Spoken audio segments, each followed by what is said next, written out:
लेकिन एब्सोल्यूट होने का मतलब ये याद रख लीजिएगा भाईजान, फिर डील नहीं हो सकती है। सबसे बड़ा महंगा सबक क्या है कि एब्सोल्यूट नहीं होना, और जब होना है ना तो पुत्र पीछे नहीं हट सकता। तो फिर तुझे मैं खुद गोली मार दूंगा, क्योंकि फिर इज्जत का मसला है ना। लड़ाई का मतलब ही यही है कि सारे ऑप्शंस खत्म हो चुके हैं। अब जुबान से वो बात जारी हो चुकी है जो हम उसे समझाते रहे हैं, गल ना करी।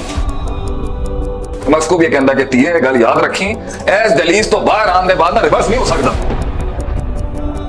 लाइफ में कुछ चीजें आप रिवर्स नहीं कर सकते।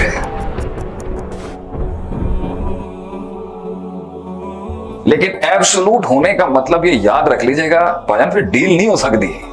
जिस दिन आपने फैसला कर लिया है ना कि मैं आज एक एब्सोल्यूट स्टांस लेने लगा हूं शेख साहब, तो मैं उस घर को फिर ये नसीहत करूंगा, मैं पहले उसको समझाऊंगा काम ना कर।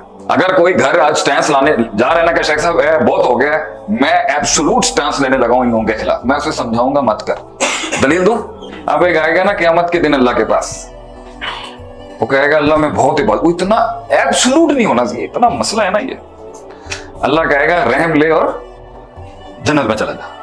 कहेगा नहीं नहीं, मैं कॉन्फिडेंट था, मैं बहुत इबादत की थी। तो अल्लाह क्वांटिफाई कर, अभी गिन। अल्लाह कह रहा है रहम ले चला जा, मत मैथ्स ना कर, मैथमेटिक्स ना कर, यहां पर प्लस माइनस ना कर, जन्नत ले चल। नहीं अल्लाह मैं गिनवाना चाहता हूं।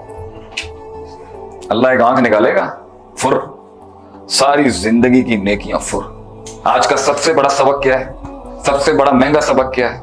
सबसे बड़ा सबक यह है कि एब्सोल्यूट नहीं होना हमने, और जब होना है ना तो पुत्र पीछे नहीं हट सकता। तो फिर तुझे मैं खुद गोली मार दूंगा वहां पर, क्योंकि फिर इज्जत का मसला है ना। और अगर इज्जत गिर गई ना और इमेज खराब हो गया, तो जानी वो जो 200 करोड़ की तेरी इमेज बनी हुई है ना, वो अगर तेरा एब्सोल्यूट टूट गया, अगर तेरे को एक्सपोज हो गया ना, तो तुझे मारना आसान होगा। फिर अभी तो बनी हुई है ना, हमने तुम्हारी और तुमने तुम्हारी, और रब ने, सबसे बड़ी रब ने तुम्हारी इज्जत रखी दी है माशरे में। अभी तुम 200 के हो तो अल्लाह ने तुम्हें 2000 का दिखाया हुआ है।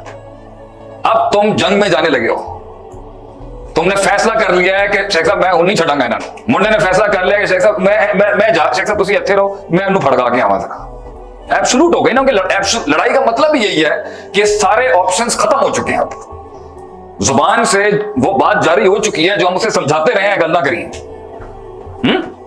बात को करने, एब्सोल्यूट बातें करने के लिए भी कुछ उसूल चाहिए होते हैं, आएंगे उसके ऊपर। लेकिन हम यही समझा रहे थे कि तू गोश्त बोटी बना ले अपनी, फिर बड़ी बात कर लेंगे। लेकिन अब वो कहता है जैसे खून नहीं मैं बर्दाश्त कर सकता, तो मैं उसे 50,000 बार समझाऊंगा उस घराने को, उस बच्ची को अपनी। तो मैं उसको भी कहता कि तीए गल याद रखी, एस दलीज तो बाहर आने बाद ना रिवर्स नहीं हो सकता। तो लाइफ में कुछ चीजें आप रिवर्स नहीं कर सकते।